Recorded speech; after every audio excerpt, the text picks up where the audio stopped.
On April 18, 2008, southern Illinois and the surrounding states were reminded they lived close to the New Madrid fault line.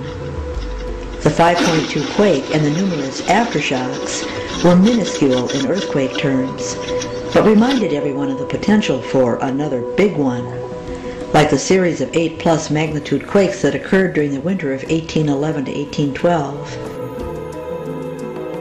The Madrid Fault gets a lot of minor quakes and has a lot of associated fault lines running in all directions.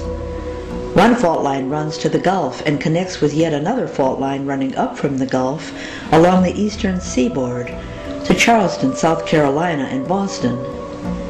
All those old brick and masonry buildings. What makes the New Madrid so devastating is something called liquefaction.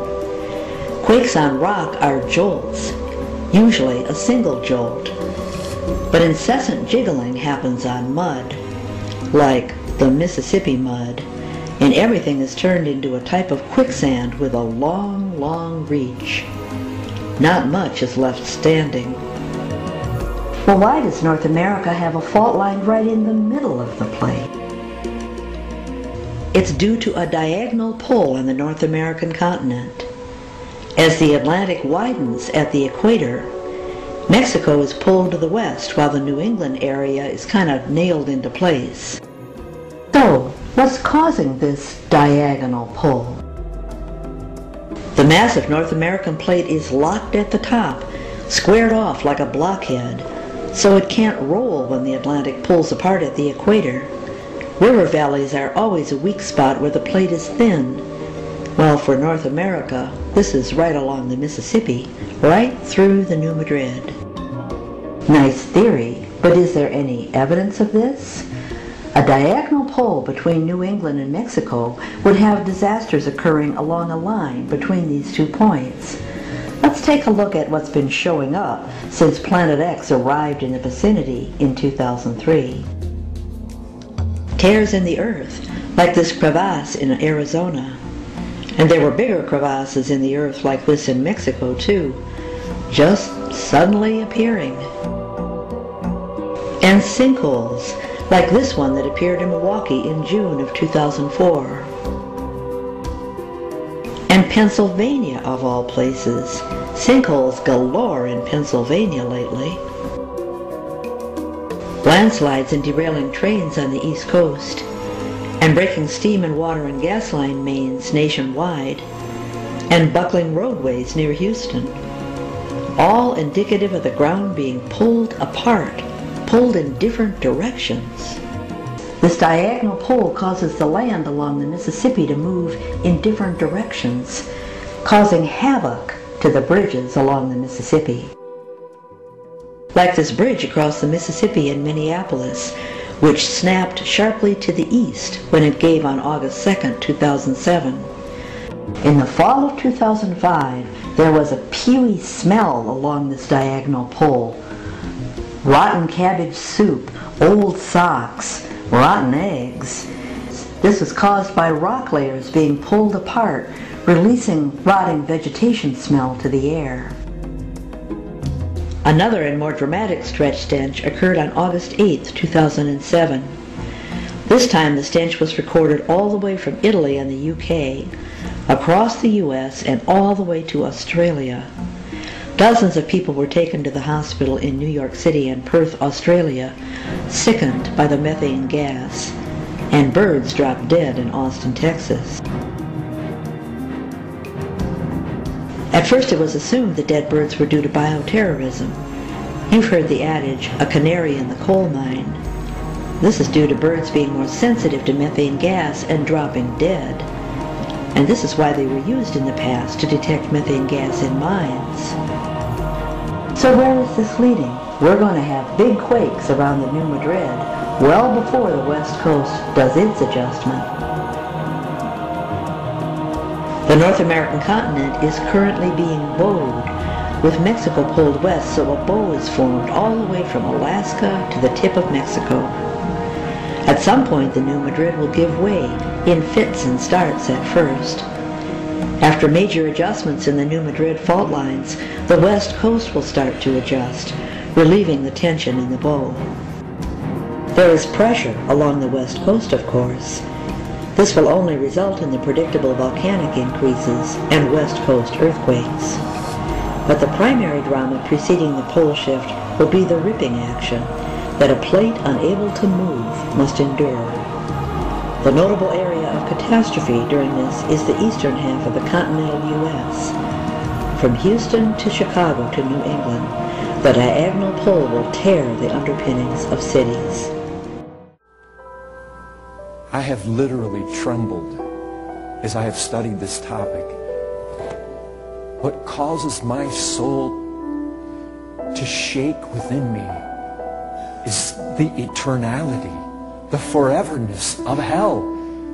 But when you think about the severity of hell, you begin to realize it is no slap on the wrist.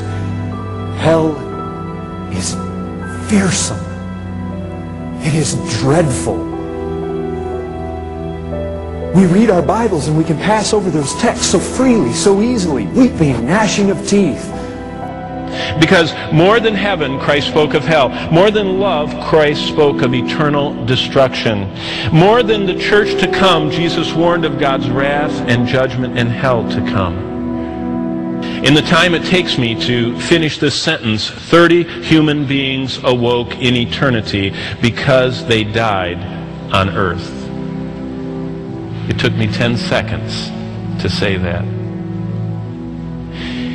And in that time, since I said it till just now, 30 individuals have awakened. And I would presume a great majority of them finding themselves suspended in black and feeling that blast of hell. Every hour, 6,464 people die, 155,131 per day, 56 million a year, and 108 since I started this sentence a minute ago. I believe that we must pause and reflect on the destination of all those travelers from earth, because Jesus did. And I'm going to show you 42 times just in Matthew. 42 times in 28 chapters. And remember this concerning the damned. Every sin receives its own torture in hell. Not only mortal sins, but venial sins. Every single one. And that it is wise even for the damned to stop sinning, because of the fact that each new sin they add adds an infinite hell to their own torture and their own punishment. So that the man who has committed 100,000 sins against purity, for instance, and the man that is considered 100,001, the one that has committed 100,001 will suffer infinitely more than the one who committed 100,000. Each individual sin receives its own infinite punishment, and everyone is counted. That is why the devil teaches foolishness to the damned, to the souls that live in the state of mortal sin. Or you're going to go to hell, so it doesn't matter. Commit another sin and another sin and another sin. But we discover, when entering into hell, that it does matter. Even amongst the damned. Every sin. The most graphic description of hell was given by Our Lady of Fatima to 3 shepherd children in the year 1917 in Portugal. The following is what the children saw. Our Lady opened her hands, and rays of light seemed to penetrate the earth, and we saw as it were a sea of fire. Plunged in this fire were demons and souls in human form, like transparent burning embers, all blackened or burnished bronze, issued from within themselves, together with great clouds of smoke now falling back on every side, like sparks in huge fires, without weight or equilibrium, amid shrieks and groans of pain and despair, which horrified us and made us tremble with fear. The demons could be distinguished by their terrifying and repellent likeness to frightful and unknown animals, black and transparent like burning coals. Terrified, we looked up at Our Lady, who said to us so kindly and so sadly, "You have seen hell, where the souls of poor sinners go. To save them, God wishes to establish in the world devotion to my Immaculate Heart." Our Lady of Fatima tells us, more souls go to hell for sins of the flesh than for any other sin. She also stated, many marriages are not good. They do not please our Lord and are not of God. In Matthew 18, it speaks about the hell of fire. Hell is a place of fire. And you open that door, and there is a raging infernal fire inside that furnace. And Christ described hell as a fiery furnace. You can imagine being pushed through that little hole, and then the door is shut. And it will never open. It will never open. You've burned yourself on the finger. If anything can be a